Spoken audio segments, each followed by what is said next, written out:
I made this video for all cellists who are looking for studies to improve their technique.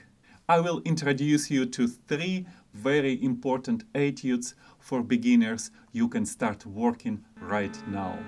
Stay with me and you might enjoy seeing your technique to become better and better.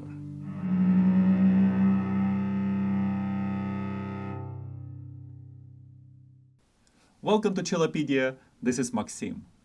Friedrich Dotzauer was a very important cellist, composer, and teacher of the first part of 19th century in Germany. He composed many excellent etudes. Here are 3 etudes I would suggest every beginner cellist to study.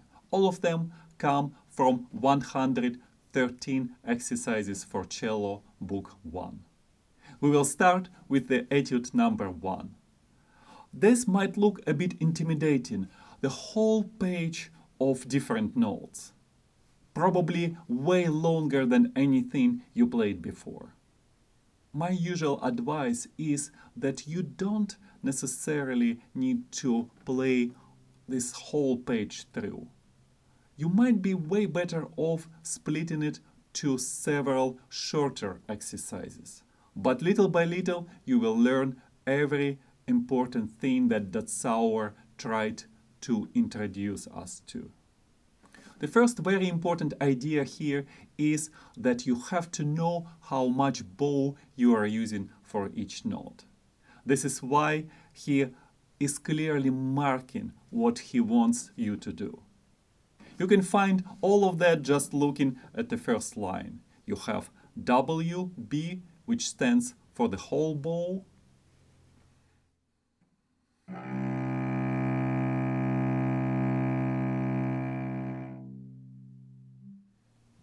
Then you have LH, which stands for lower half of the bow.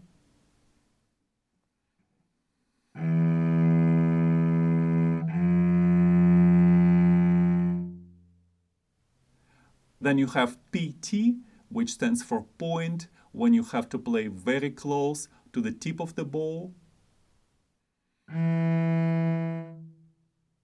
And then you have UH for upper half and M for middle part of the bow.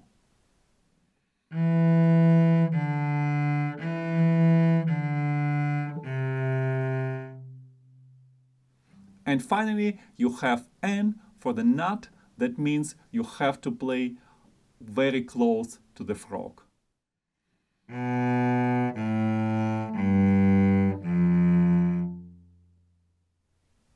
The main challenge here will be your ability to put it all together, to play correct notes while paying attention how much bow you are using for each note.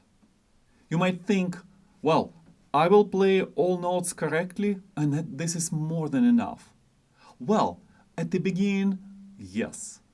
However, you need to think about future, and when you learn how to control the part of the bow you are using, that will make sure that you are well equipped to play more difficult yet interesting music in the future, because your ability to choose how much bow you are using, which part of the bow you are using, will affect the way you play, the kind of sound you are using.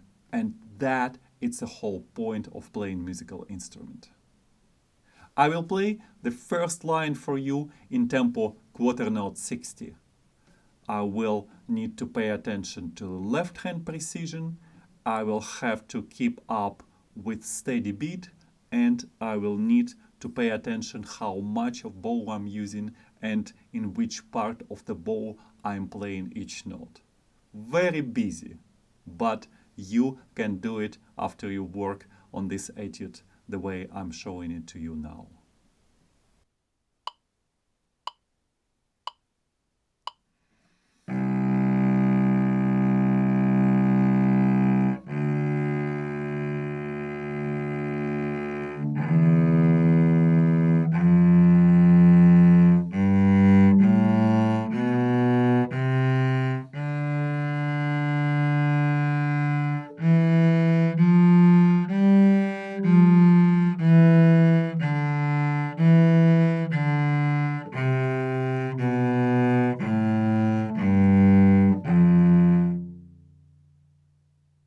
As I mentioned before, you can split this etude to several parts, and even one line will be more than enough to spend considerable amount of time working on it.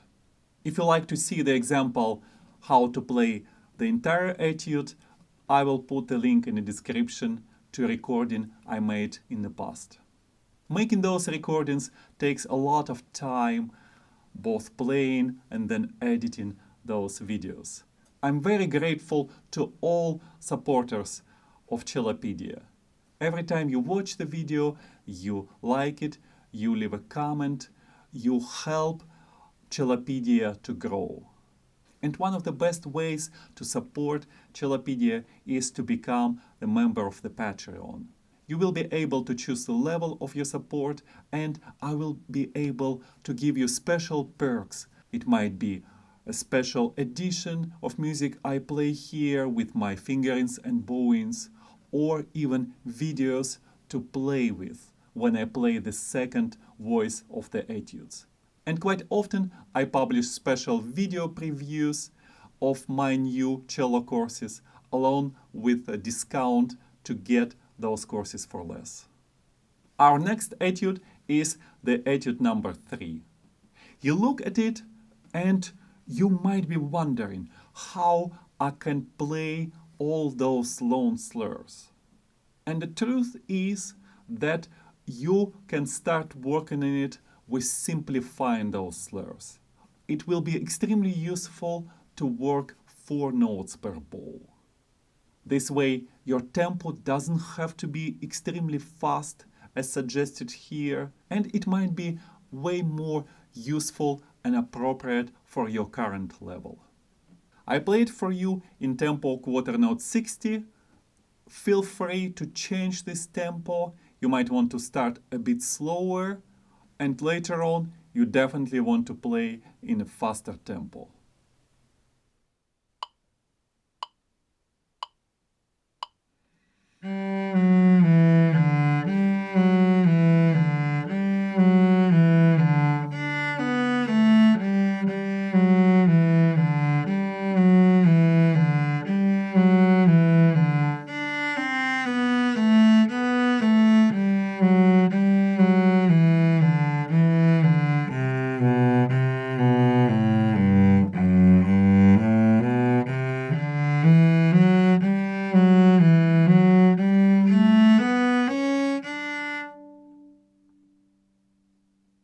I played for you the first 8 measures, and that alone might make an excellent exercise to work on.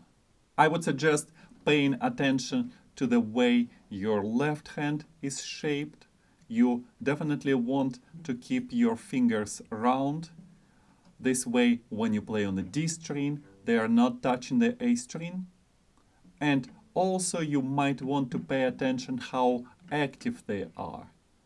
This way you will develop strength and dexterity of your fingers. One of the exercises you can come up with would be just repeating first 4 notes several times.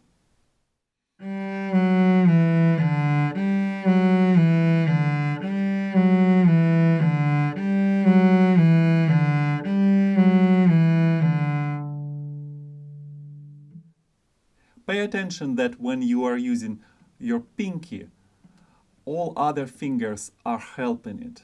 You are not ending up in situation when you only press on the string with your pinky without extra help. So the general rule is when you use your pinky, all other fingers are on the fingerboard.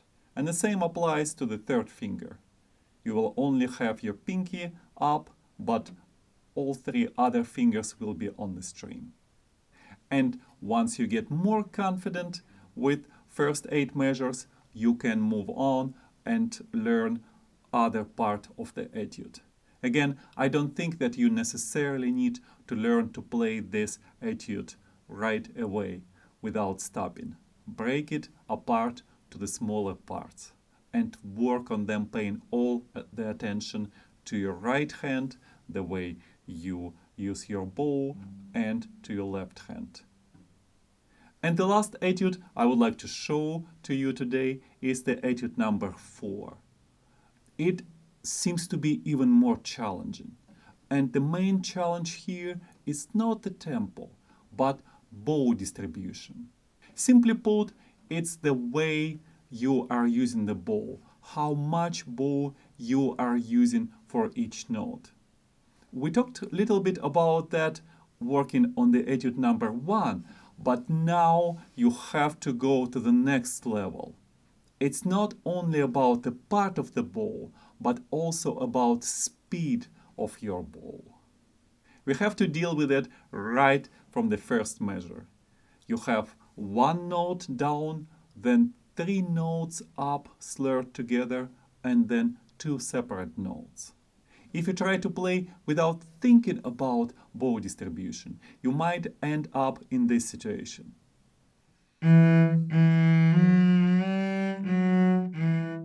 What happened here? Why did it sound this strange? Well, I didn't have enough bow to play 3 notes in a slur, because I just spent whichever amount of bow I thought I need for the first note, but then instead of just 1 note up bow, I got 3. And my solution had to be to move the bow 3 times slower to accommodate them. And moving the bow with a very slow speed usually makes scratchy sound. The solution here would be to make sure that you spend more bow playing the first note. Spending more bow will make it to sound louder, but that's perfectly fine here. We even have accents marked. And also the separate note, it's the beginning of the beat, which is perfectly fine to make a little bit louder. Here how it works. I will play the first 6 notes several times, and I would suggest for you to work the same way.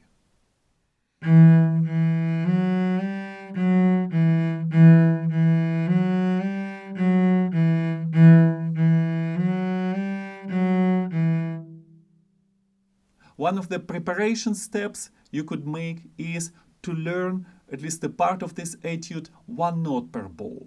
So you don't have to deal with this difficult bow distribution, but yet your left hand will be confident. This way, when time comes to pay attention to your right hand, your left hand will be secure and will not be distraction to you.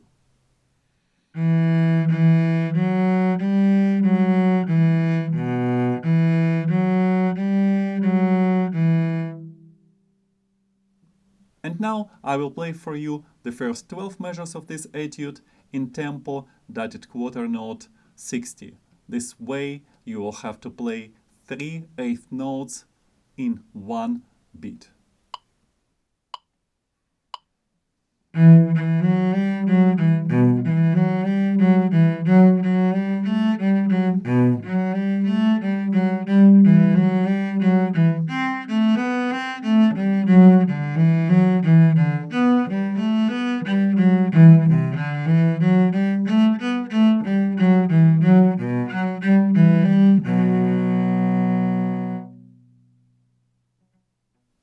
It might be a bit too fast right for now.